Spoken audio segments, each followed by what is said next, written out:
So staying with the idea of interesting results, again a very common result which we'll be using later in future problem solving, but as of now we'll derive this using the idea of congruence. And the idea is this: there is a line segment AB and there is a perpendicular bisector L which cuts across the line segment AB. Perpendicular bisector means it is 90 degrees and it divides the line segment into equal parts. And the question given to you is, there is a point P and it is given to you that point PB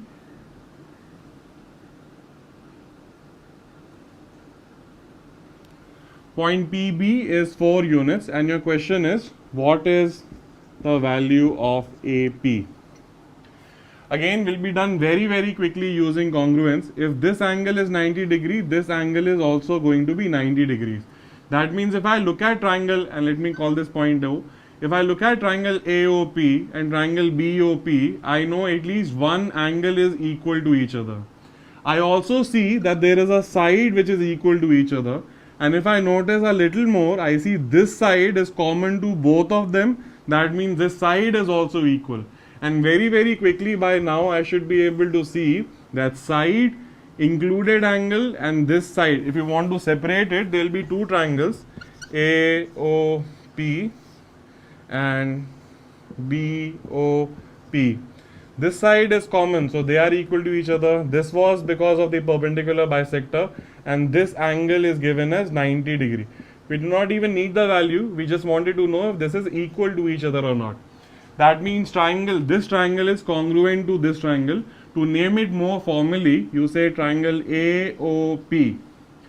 And now go for corresponding sides. Instead of A, I will write B. O is common, P is common.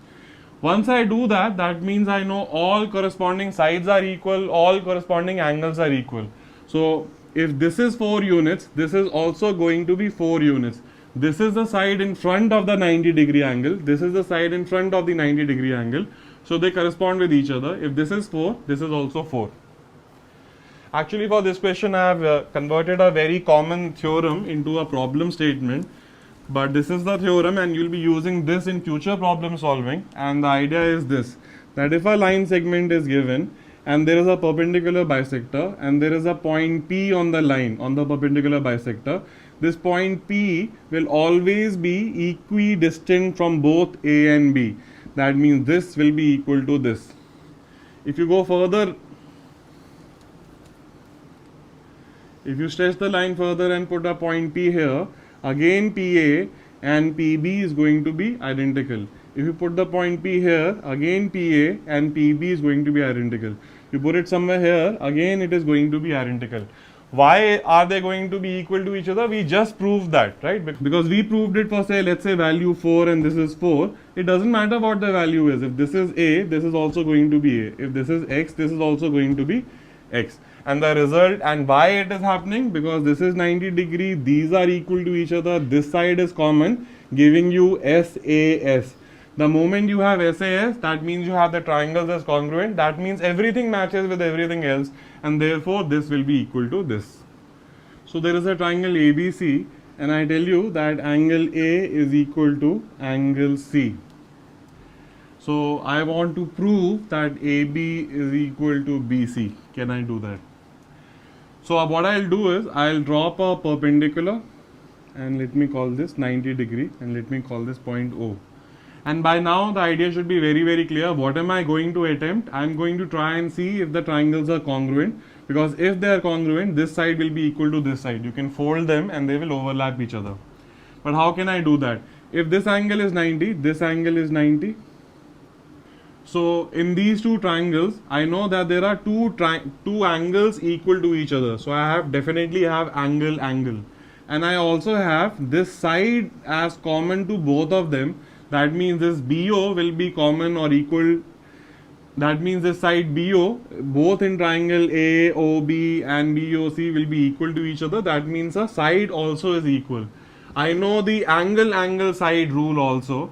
The moment I look at this, I know this triangle and this triangle are congruent, and side AB is going to be equal to side BC. If you want to do it a little more formally, you will say triangle AOB, this triangle, is congruent to, and instead of A you will write C because the angles are equal. O is common and B is also common. So now if you have AB, you know this will be equal to CB. Therefore, these two sides are equal to each other.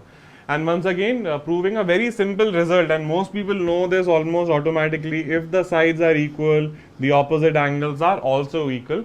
We are just trying to prove why, and we are basically practicing the idea of applying congruence and to figure out more things. Staying with another idea and related to isosceles triangles only,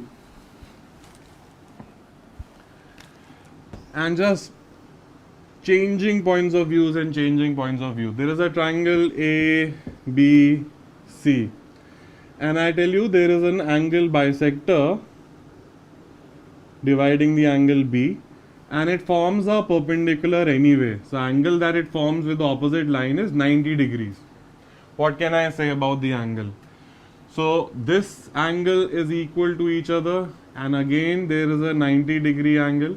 So between triangle AOB and BOC, again two angles are equal to each other. They are equal because this is an angle bisector, so they are equal to each other. This is 90 degree and this is also going to be 90 degree anyway.